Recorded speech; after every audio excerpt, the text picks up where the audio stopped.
খেলার গুটি এবং সেই চক্রান্তের গুটি হিসাবে উনি কাজ করছেন। আমেরিকা অলরেডি আমাদের দেশ সাবজুগেট, ইংরেজিটা আমি এটা বলে সাবজুগেট করে ফেলছে। এর ফলে বুকের মধ্যে পাড়া দিয়ে ধরবে। আর বাংলাদেশ থেকে যদি চট্টগ্রাম আলাদা হয়ে যায়, তাহলে মানুষের দেহ থেকে গলাটা আলাদা হয়ে গেলে যা বাংলাদেশ থেকে চট্টগ্রাম বন্দর, খাগড়াছড়ি, রাঙ্গামাটি, পার্বত্য চট্টগ্রাম এবং সেন্ট মার্টিন আলাদা হয়ে যাওয়া তাই। এবং এই জায়গাটা বোধহয় ইউনূস সাহেব আমার ধারণা কনফার্ম করে ফেলছে। আর ওই যে রাজাকারের বাচ্চা মেয়েটা, আমি ওই যে আগে বলছিলাম রাজাকারের বাচ্চা, ওই যে মেয়েটা, এই যে পরিবেশ মন্ত্রী, সেইগুলো সব কিছু ইউনূস সাহেবের মূল ব্যাপার ওখানে। এই এখন তো সেন্ট মার্টিনে কেউ যাইতে পারে না, শুনি সেন্ট মার্টিনে তো সরকারই বলছে সৈন্য গেছে। আমি ইউটিউবে দেখি সৈন্য গেছে আমেরিকাকে এটা দিয়েগো গার্সিয়া হবে কিনা জানি না, আবার আমাদেরকে কেঁদে কেঁদে বলতে হবে কিনা ছেলে ঘুমালো পাড়া জেলো আবার একটা মুক্তিযুদ্ধ করতে হবে কিনা আমি জানি না, কত লোকের জীবন যাবে তাও আমি জানি না। এই দেশটা সিরিয়া, লেবানন অথবা দিয়েগো গার্সিয়া অথবা লিবিয়া অথবা সিরিয়া হবে কিনা আমি জানি না।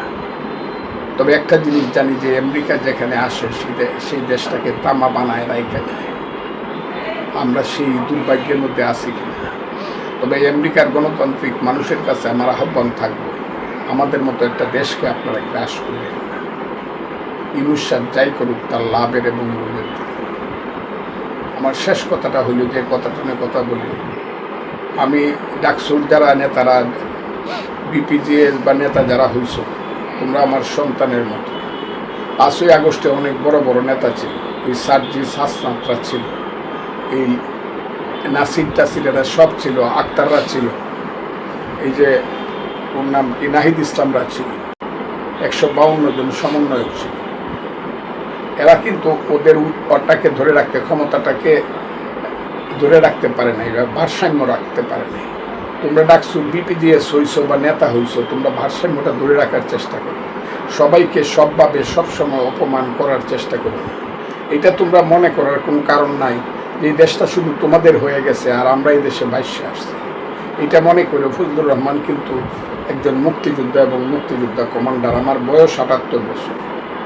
আমি তোমাদেরকে শুধু বলতে চাই, এই দেশে কিন্তু এখনো হাজার হাজার মুক্তিযোদ্ধা জীবিত আছে, মুক্তিযোদ্ধার সন্তানেরাও জীবিত আছে। আমার রক্তের উপরে কিন্তু সৃষ্টি হবে বাংলার নতুন মুক্তি সংগ্রামের ইতিহাস। কাজে তোমরা খুব বেশি করিয়া নিজেদেরকে এত আকাশে উড়ো না, আমাদেরকে এত অপমান আর করো না। তোমাদের কাছে আমি অনুরোধ করে বলি, তোমরা আমার সন্তানের সময় এত অপমান করে একটা কথা বললেই 7 জনে মিলিয়া 7 ধরনের বকাবকি করো, এটা ঠিক না। আমি ডাকসুর ছেলেপেলেরা যারা হয়েছো, ইয়েস তোমরা হয়েছো, আল্লাহ তোমাদেরকে ভালো রাখো, তোমরা ভালোভাবে চালাও, কিন্তু আমাদেরকে লইয়া অত টানাটানি করো না। আর তোমাদের লেভেলে কিন্তু আমরা পড়ি না। ঢাকা বিশ্ববিদ্যালয়ের আমি সিনিয়র মাদ্রাসা বলছি, আমি বলার আগে আরও 500 জনে বলছে।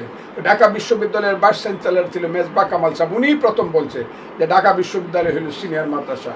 আর ঢাকা বিশ্ববিদ্যালয়ের প্রফেসররা ওই এটা কি বন্ধন কয়, মানব বন্ধন করে বলছে, হাতে হাত রেখে শত শত প্রফেসর, যে এইটা কোনো ঢাকা বিশ্ববিদ্যালয় না, এইটা হলো এখন ঢাকা